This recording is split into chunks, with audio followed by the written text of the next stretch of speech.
but you're in that world where your clients actually do walk away benefiting from Right. your services. So let's begin with the story of how you got into this. What life event prompted you to go, I think I'm going to do this? Basically, when did I decide that I was going to be an attorney, or when I was going to start the firm? This particular, what made you want to start Ancora Law Group? So, a lot of my career, I would say the majority of my legal career has actually been in the corporate world. I worked for a Fortune 50 company, both as an individual contributor and then in senior management with that company. And I learned a ton of things. Worked on some very large contract negotiations. Worked with some great customers and suppliers. And I love developing people. I really like mentoring my team and helping them, learn the skills that they needed to get promoted and find new opportunities within the company. But I came to a point where I had just turned 45 and just looking at myself thinking, well, what do I want to do for the next 15 or 20 years? Right. Do I want to continue down this path, helping a large company make tons of money, which would be just fine, or do I really want to do what my heart is telling me that I want to do, and that's to really get back out into the community and help people. And really, after just a lot of thought and prayer and speaking with my wife, and she's been my champion this entire time, I went after it and decided that that's something that I wanted to do. I wanted to be more part of the community, be a more integral part, rather than being, just behind the scenes in a corporation where I'm not really part of the legal community in that sense. I'm really just helping a giant entity make a bunch of money. Again, nothing wrong with that at all, but it just wasn't where my passion was anymore. I think that's a natural evolution for anybody. I think especially men, though, is we start off so money focused. We got to build our empire. Yeah. You get to a certain point where you start thinking about legacy. Right. Like what is it that I'm doing here? What Right. impact am I really making? Because I'm sure there's good money in corporate law. Oh, absolutely. And I made a lot of money, and so that was one of the big considerations that I had.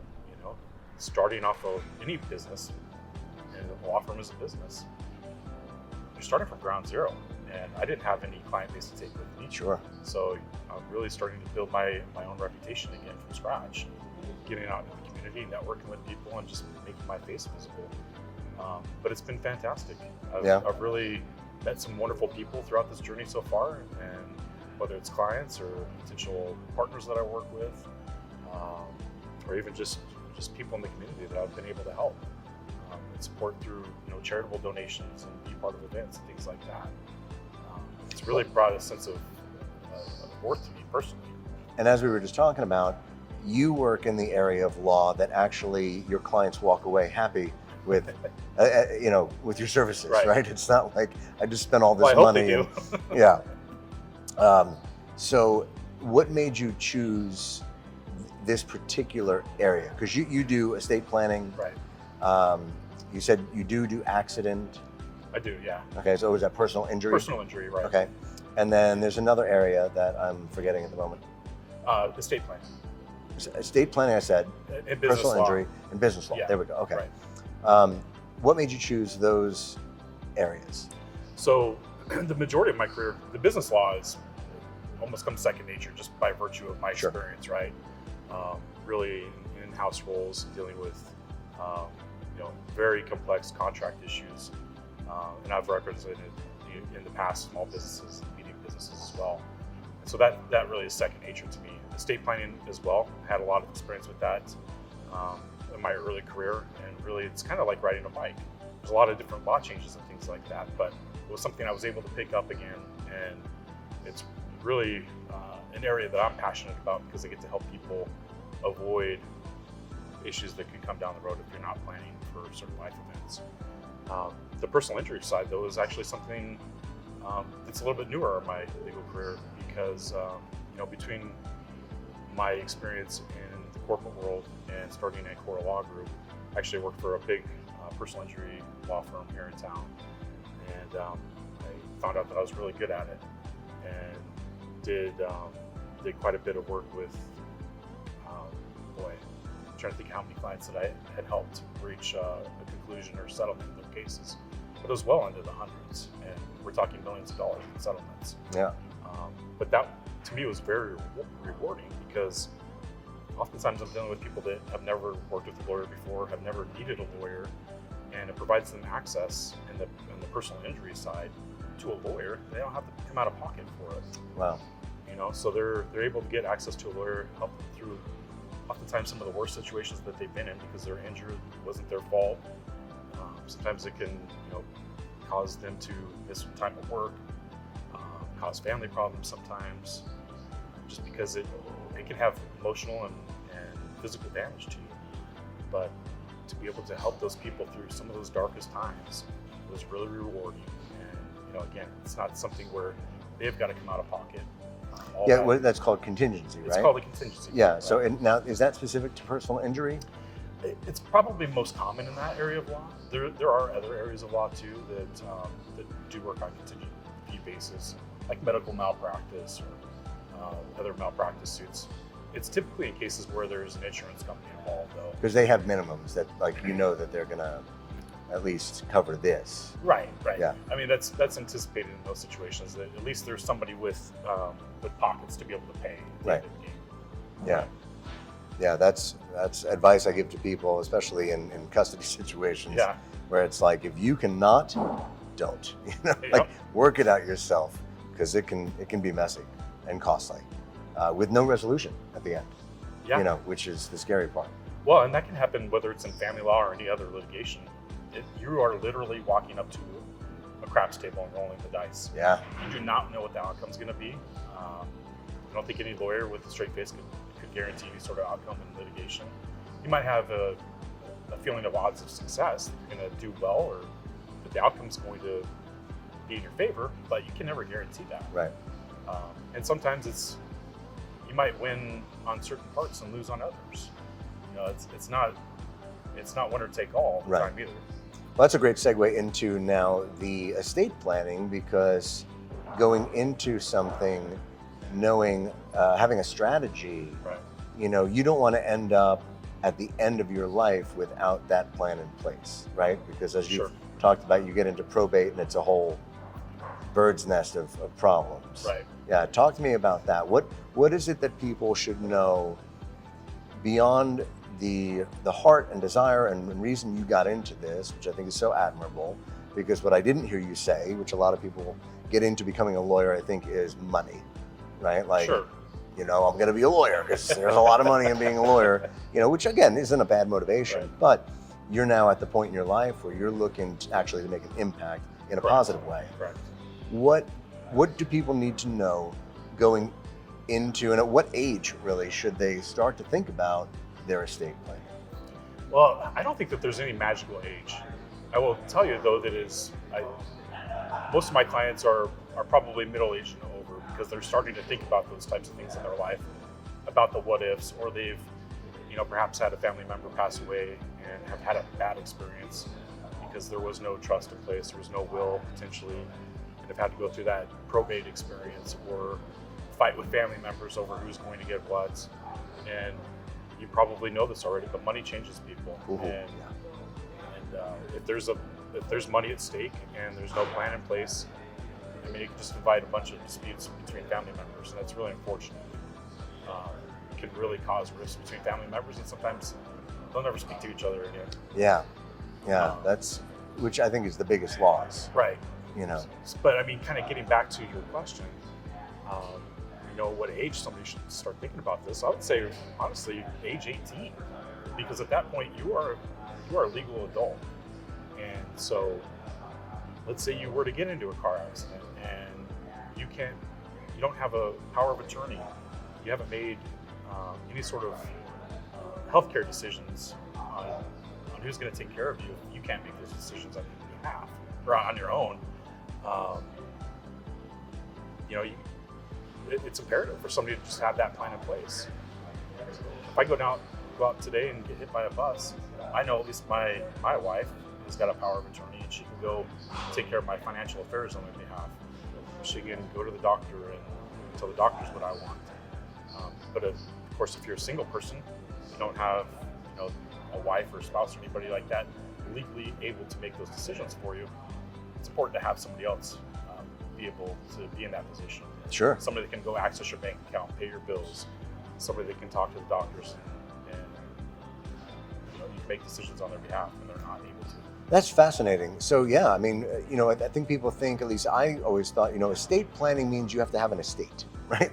But you could be your own estate. At age 18, you are your Right. estate, right? Like if you can't make decisions for yourself, then having a living will, right? Is that it? Yeah, a living will is more like the healthcare power or healthcare decision-making power that you would give somebody else. That along with healthcare power of attorney. But to your point, yeah, and I think that's where the misnomer comes in when you talk about estate planning. Well, what does that mean? It doesn't That's mean- only for the wealthy. Yeah, it doesn't mean that you have to be rich or have Right. an empire. Really, we just bought these cigars here at this wonderful place today. This is part of my estate right now. This cigar, Oh, there you go. it's my. What's going to happen to you?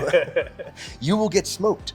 But it's your car, it's your bank account, it's your retirement account, it's your life insurance policy. All these little things that add up. That is truly your estate. Yeah. That's, I think, really important to know, especially for this new generation that's coming out, because I don't think anybody's teaching them this. I wasn't taught this, Right. and I'm turning 49 in 2 weeks. Nobody. If you don't have someone like yourself that's telling you this, unless your father or your family are the type that, this is what they do. But again, you really only find that with people that come from more affluent families. Sure.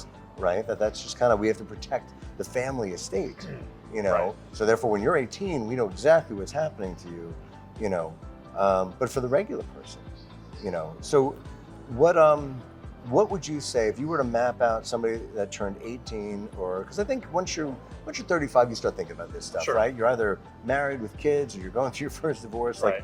These are the things that are in your head. So everybody watching this that may be 18 to 35, what kind of roadmap would you suggest that they do? At the very minimum, some basic documents. Healthcare power of attorney, a living will. That's how you'd want to be taken care of. It covers things like end-of-life decisions. If you're in a coma, how would you want to be treated? Would you like life-saving care? Would you want CPR? I don't know if I mentioned this, but would you want your organs donated? Mhm. That's that sort of direction to your agent.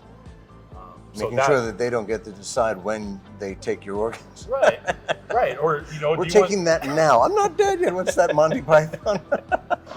Well, remember Maria? What was her name? Not Maria. But there was a case in Florida where there was this little girl, I believe, that was on life support for many months, maybe even years, and her family was fighting back and forth of whether or not to keep her on life support or take her off. Well, the living will is that type of document that tells your agent how you want to be cared for in those situations. So there's no question about it. But for a young person, at minimum, a healthcare power of attorney, a financial or what's called a durable power of attorney, and then a living will, and along with that, usually a waiver, so that if somebody needs to get access to your medical information to make decisions, they can do that. They can talk to your doctors and get that information. So at minimum, really those four or five items. And while you're at it, you might as well just do a basic will as well. And Because those can be updated constantly. Oh, They absolutely. are living documents. Yeah, and they can be revoked. You can tear them up and throw them in the garbage can, or later on in life you can completely update them and revise them. And I have people that have, for instance, clients that have moved here from out of state. And maybe it's documents that they created years ago, and they're under different laws from a different state. And there's of course been a bunch of different law updates in the estate planning world as well that kind of makes their documents antiquated. So they'll come to me and ask for me to update them or review the documents and try to make sure that when their time does come that everything's squared away. What kind of misnomers are out there, right? Like you always see in the TV and movie shows where it's like, oh, it was written on a napkin, right? Yeah. Like what will stand up, what won't? Well, I think the misnomer is that, I think you touched on it earlier, but that estate planning is only for the wealthy. It's absolutely not. I think it's essential for everybody to have some sort of estate plan. But I guess the other thing is, really, people don't understand that if you don't have your own plan, there's a default plan out there. And that's under Arizona law. Yeah. Right? So Arizona You don't law, want the government making your decisions. and you know, it's there as a backstop. And there's certain statutes that will determine who gets what. And usually if you've got children, they're the first people that will be in line to receive an inheritance. There's situations where I've dealt with parents that didn't want to give their children inheritance for various odd reasons. Maybe they're estranged from their kids, or maybe their relationship went sour. But you know, without having a plan in place, their kids are going to eventually get something if they were to use the default plan, which is Arizona law.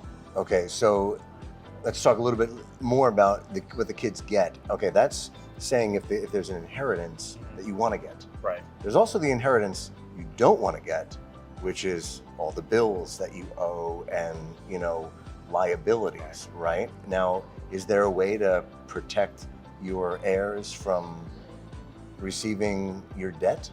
Well, the debts of somebody will never go directly to, like, for instance, if I were to pass away today, my debts, like my mortgage and things like that, wouldn't pass down directly to my daughter. She wouldn't be responsible for that. Oh, okay. Okay. However, debts do have to get taken care of as it relates to the administration of the estate, whether that's through a probate process through the court, or if somebody has a trust in place, the trustee, basically the equivalent of an executor in a will, would have to deal with the creditors and make sure that those debts are paid as a result of administrating the estate. So let's say you're passing your family home down to your kids, but you have a second mortgage on it, right? So there is debt still on that. Right. Can they assume that debt? But what if their credit's not good enough to take over the loan? Do they have to sell the house to pay off the debt? Yeah, and it's a complicated question. Really, in that situation, it depends. Sometimes they can assume the mortgage and continue to make the payments on the existing terms.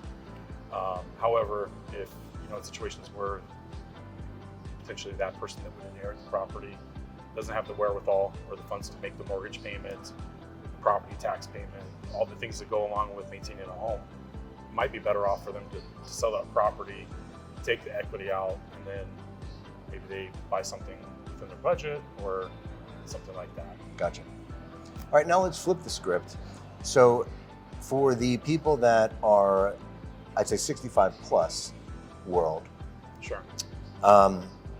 Is it a good idea for them to, because chances are they probably set this up years ago, right? Like, how often do you want to revisit, knock the dust off your estate plan, and, you know, let's see, have the laws changed? You know, is Ancora Law Group know things that the guy that set this up 20 years ago maybe didn't know? You know, would you advise people to come in and meet with you to take a look? Yeah, I would say, you know, Like getting a second opinion with a doctor? yeah, of course. I think it's something to think about every year or two at the very least, just to make sure that your situation hasn't changed drastically. You know, hopefully you win the lottery tomorrow, right? But you know, if you did, then how you draft and set up your estate might be completely different than it was yesterday, just depending on life circumstances. So, you know, sometimes people start a business and become very successful. Maybe that wasn't the case 10 years ago. And so now there's different things to consider, making sure that your business interests are part of your plan. You've got successors there ready to be able to take over that business, that the assets are protected, and in a sense that you don't have to go through the court system to dispose of those assets. So, you know, probably every couple of years, I would say, is a good time to, like you said, dust it off, take a look at it, and see if there's any changes that you want to make. Some of them might be legal, but some of them might just be even personal changes. Yeah. Probably after, if you go through a divorce or some sort of life change, if you lose your spouse or a family member, you might want to revisit that. Right. Yeah. If you haven't updated yours within the past 2 years, you may want to reach out to Jason with Ancora Law Group. Speaking of, before we're here at the beautiful Ambassador Cigar Lounge is this Peoria? I think this is actually Peoria. Yeah, in Arizona. We're about to light these up and enjoy ourselves here. But before we do, How can people get in touch with you to set up? And is it a free consultation? What's the deal? Yeah, it is a free consultation. I would say for most cases, if there's something that somebody wants a meeting with me to review a document and give them specific legal advice in that particular setting, there might be a consultation fee. However, for most situations, especially in my personal injury practice and estate planning, and just to get a chance to know somebody, it's usually a free consultation. But the best way is to reach out to my office via phone, 602-343-9590. Well, there you go. You can just right here on the screen. We'll go ahead and put that there for you. Reach out via phone, or they can go on your social media, your website. Yeah, social media, website. My website's AncoraLawGroup.com. So very simple and straightforward. But I'd be happy to speak to anybody in need with business law or estate planning, or God forbid you got into an accident, you hurt. Be happy to help. There you go. Well, Jason, thank you. It was really good getting to know you. Yeah, you as well. Love your heart for what you're doing and the whole reason you got in. You're the type of lawyer that you do want to share a cigar with. So, yeah, and hey, you could come to the cigar bar here and have your consultation or your planning, right? Absolutely. Yeah, it doesn't have to be in a stuffy office. Well, thank you so much. And get in touch with Jason Lee at Ancora Law Group for your business, estate, and personal injury needs. All right. All right. Thanks, Joe. Yeah, you bet. We'll talk to you soon. All right.